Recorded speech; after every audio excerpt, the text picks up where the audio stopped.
HOA police. Open this door right now or we'll tear this whole family apart. That's the line that shattered the dead calm night just before my lakefront cabin door exploded off its hinges at 2:00 a.m. sharp. 4 men in cheap HOA security uniforms stormed in, yelling about neighborhood violations while I was still half asleep in my own house, the place I thought was going to save us. You want a story? Try this one on for size, Karen. Yeah, her actual name thought she was catching a desperate single dad who dared to defy HOA rules, but she had no idea who she was dealing with in that mistake. Well, let's just say that set off the fuse that blew up her entire little world. Thing is, there was someone else in my house who wasn't asleep that night, someone who only needed a heartbeat to ready his bow. You think the story ends with a little midnight intimidation? Not a chance. When the real police finally showed up and saw the mess, even Karen realized she'd just started her own personal nightmare. And trust me, it was just getting good. Name's Ryan Beckett, and 6 months back I thought I'd found paradise. Divorced behind me 3 rough years raising my son Ethan solo since his mom Lisa died in that accident. Pine Lake Ridge in Colorado looked like a new start. I'm a software engineer, work from anywhere, so a cabin on the lake with privacy for Ethan's archery hobby sounded like heaven. I figured the HOA here would just keep things orderly, nothing more.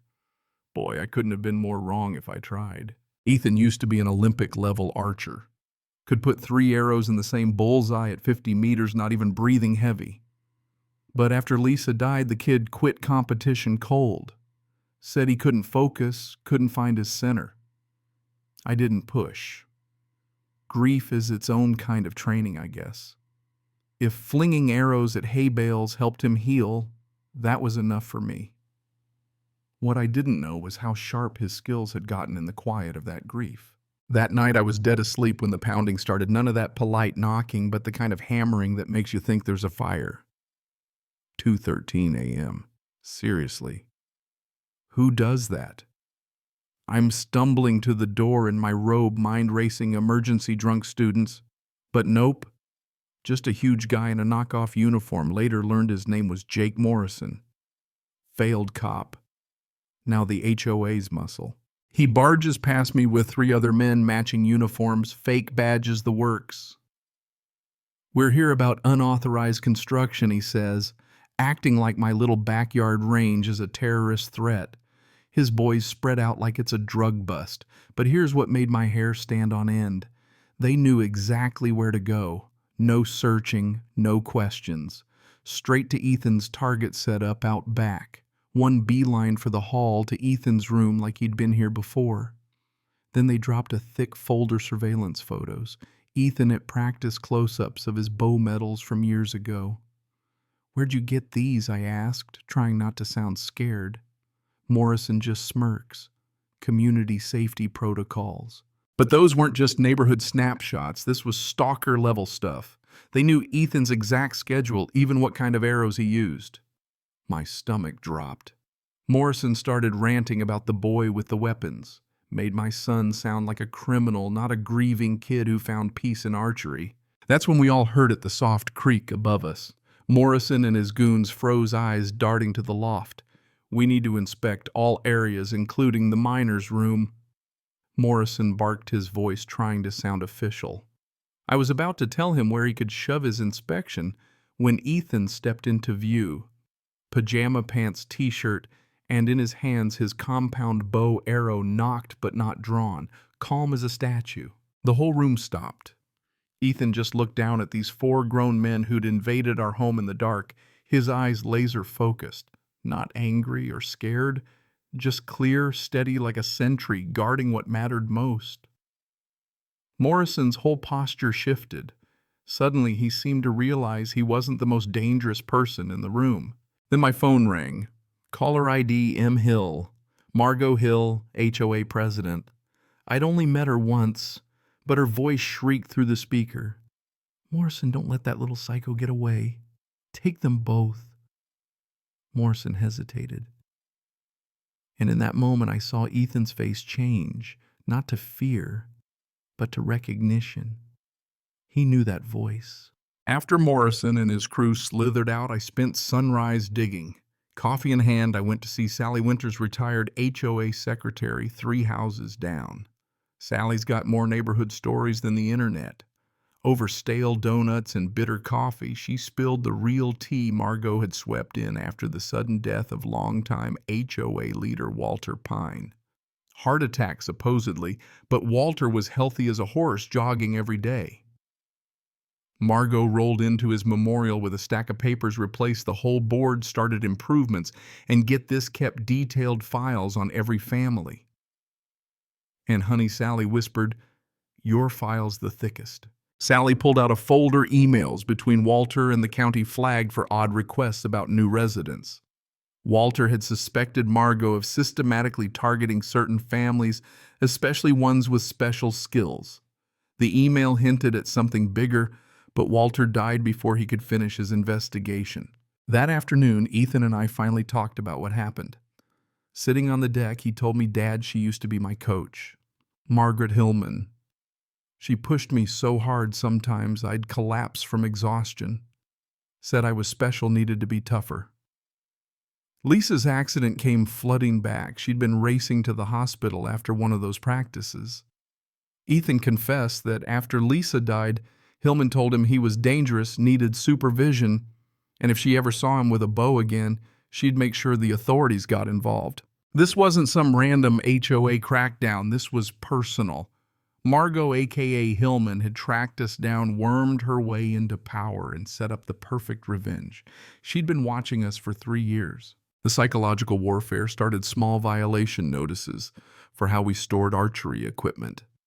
Then our grass being too high, then the mailbox pointing at the neighbors, 7 citations in a week. But then Ethan found the photos manipulated shots that made his hay bale targets look like human silhouettes left on our deck as if to say, "I see you." Ethan showed me a video he'd recorded Morrison with pro camera gear hiding in the woods filming our every move. Community-wide Margot ramped things up with a slick presentation. Youth violence charts, edited clips of Ethan practicing, neighbors testifying they felt unsafe. She even dragged up Lisa's death. The vote 60 residents, 47 in favor of banning dangerous recreational weapons. We had till months in to comply or face legal action. That night, Ethan surprised me. "Dad, I'm not the same scared kid I was 3 years ago. I'm not running. We can't let her win." The next morning, Margot called an emergency meeting. Her evidence looked ironclad, but what she didn't know was Ethan had been gathering his own. He'd recorded Margot meeting with shady types in black SUVs, all caught on camera and time-stamped. A guy named Tommy Chen, once forced out of his own HOA in Utah, got in touch.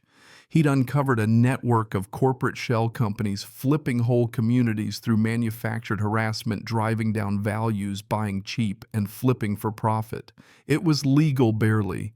Margot and her partners weaponized HOA rules, then moved on. Tommy had found Walter's final emails. He suspected not just harassment, but murder. Walter had planned to go to the feds, then died later, proven to be poison, not a heart attack. Suddenly, the game wasn't just about us. It was about hundreds of families, dozens of communities. Margot fought back. Online deep-fake videos of Ethan claiming he'd caused Lisa's death on purpose went viral. Death threats poured in. But Maria Santos, an investigative journalist, published proof it was all fake metadata AI analysis, the works. The tide turned. Tommy traced the attack to Margot's group. We coordinated evidence dumps, press conferences, law enforcement across 4 states. We were ready for war. Then Margot tried to shut us down for good. At 2:13 a.m., 20 fake federal agents surrounded our cabin. But Ethan, my kid, had wired the whole house for live stream backup internet everything. As the fake FBI stormed in, Ethan took out their headlights with 4 perfect shots live to 2 million viewers. That's when the real FBI showed up. Turns out Walter had sent all his evidence to a federal task force just in case. Margot and her team were arrested on camera, charges read out for fraud, impersonation, conspiracy, and murder. And as Margot was led away, she smiled, unsettling, like she still had cards to play. Afterwards, the truth came out. Walter Pine had been systematically poisoned. Margot and her network were charged under RICO, facing decades in prison. Our community rewrote its rules, real transparency, no more unchecked power. Ethan got his name cleared, deepfake videos erased. He started competing again, not out of fear, but for the love of the sport and in memory of his mom. The sign at Pine Ridge now says, "Home of Olympic archer Ethan Beckett." Walter's Foundation helps families facing HOA abuse trains. Leaders track suspicious activity. And Margot, turns out she destroyed young athletes' lives all over the country, hiding behind new names. Now she sits in a cell powerless, her only audience a prison wall. I wake up at 2:13 a.m. sometimes just to check on Ethan, but I don't feel fear anymore. We stood up, we fought back, and we helped build a community that runs on truth, not terror. Ethan made the Olympic team his first competitions for Lisa and Walter. Ever faced down a bully, hiding behind rules? Ever wondered if one person can fight a whole corrupt system? I'm telling you, you can. Drop a comment with your own David versus Goliath story. If this gave you hope, stick around, because sometimes all it takes is one arrow fired true to change everything.